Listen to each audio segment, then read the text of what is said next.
So what else is awareness good for? Before we looked at mindless reading, so now let's look at something called mindless eating, which may be familiar to you. It's what happens when you put a bowl of candy on your desk, and you're doing something, you're reading, you're typing, you're doing whatever, and you reach for the bowl of candy and you eat it without even realizing that you reached for a bowl of candy. So there's a study they did with Pringles. I'll provide a link to the study. You give somebody a can of Pringles and you let them just eat while they're doing something, and it turns out people eat, on average in the study, 23 chips. Now, if you color every 7th chip red, people eat many fewer. On average, they eat about 10. If you color every 15th chip red, or maybe it's 14th chip red, they eat about 15. So what's going on here? I mean, are the red Pringles magic? Probably not. And I like to think of these red Pringles as Pingles. And the author says here, having something, almost anything, to interrupt our eating gives us the chance to decide if we want to continue. And the point here is that you can only make a decision about what to do if you're aware that there is a decision even being made. Like, oh yeah, I just picked up this Pringle, or there are these Pringles here, but I'm not hungry. Otherwise, you're going to go for the default action. So that was kind of a clear example there. Let's look at less obvious examples. So let me start with a kind of a strange analogy. Pain is like cheesecake. What does that mean? So imagine cheesecake. It's got a very specific texture and a very specific flavor. Whether you like it or not, whether you enjoy cheesecake or not, you know what cheesecake feels like. It's a very precise kind of sensation. Now imagine stubbing your toe. You can feel what that pain is like. You've probably done it, a few times before, and it's got a very unique sensation. So the question is, can that sensation alone, can pain itself, make you cry? Can it make you scream? Can it make you swear? You've probably learned over the years that no, it can't make you do these things. I mean, you may still have a tendency to do them, but the pain can't make you do it. You can even learn to overcome it.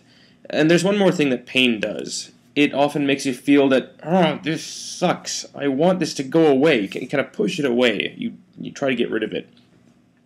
And so while we're usually taught growing up that, we don't need to cry or swear with the pain, probably nobody ever taught us that we don't need to wish it away. I mean, they couldn't even see us doing this. And so maybe it never occurred to us that this was even an option.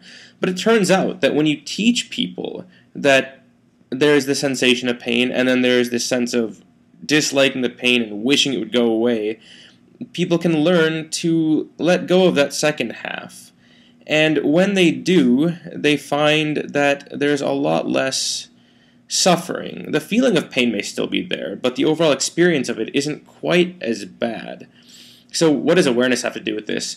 With precise enough awareness, you can tell apart the two things, the two components. One is the pure experience of pain, and then the second part is all this elaboration that goes on top, that we kind of layer on top of it. We sort of decorate it. And so we notice that we're reacting, and that we actually don't have to. These are separate things. And over time we can learn to let go of the second part of it. And this theme actually repeats itself in a lot of areas other than pain. So one of my favorite examples is in obsessive-compulsive disorder. So psychiatrist Jeffrey Schwartz came up with a really great therapy for OCD in the 1980s. At some point he showed one of his patients a brain scan of what was happening when they were obsessing. And the patient says, oh, so you mean it's not me, it's my brain? And it's sort of like, well, yeah, but it's still kind of you. But the point is, the patient actually realized that my brain is sending out a signal. It doesn't mean that I have to respond. Now, it turns out this may have been the easiest way for this particular patient to think about the feeling. Maybe you think about it in a different way, but the point still remains that there is the feeling, and then there's your response to it. And it turns out this is a very useful, it works for treating OCD. Just identify the obsession, and you don't have to engage it.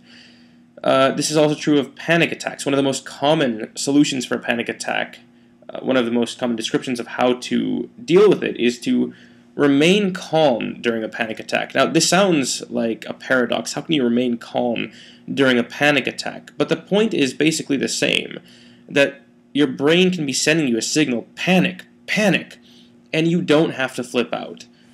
People are taught to breathe, calm themselves, slow down their breathing, observe the sensation, and don't get too caught up in it. And it's very hard, of course, but every time you do get caught up, come back to the breathing and just don't engage the brain. And there's other examples of this. One other example is people who are learning to quit smoking. There was a study where people were taught to, quote, surf the urges of smoking. Just see the urges kind of as these waves. They kind of, go up and down. And people are taught to surf them, so they seem like not as scary. And this turns out to be a great technique for people learning how to quit smoking. Now, these examples all involve strong feelings, but this technique applies even during normal life. So let's take an example of that. One of these quotes comes from my favorite authors, David Rock. And so the question is, well, I'll get to the quote in a second, but what happens when you're sitting just alone, quietly, with nothing to do? Typically your mind starts wandering, right? So let's actually take a look at this quote. He says, "Sitting on the dock with your narrative circuit active, a cool breeze isn't a cool breeze.